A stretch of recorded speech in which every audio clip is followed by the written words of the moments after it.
naman. Tinutukso-tukso ang aking puso.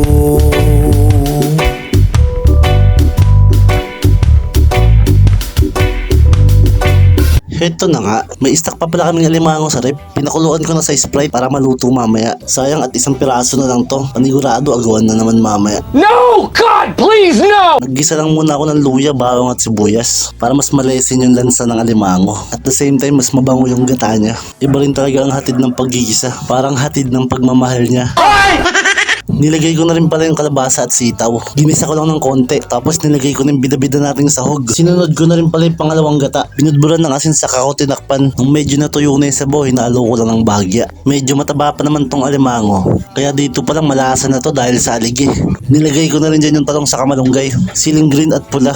Syempre magic saya at paminta. At ang lalong magpapasarap ditong kakang gata. Shoutout nga pala sa mas batay sa aking tita. Yung request mong luto, ito na.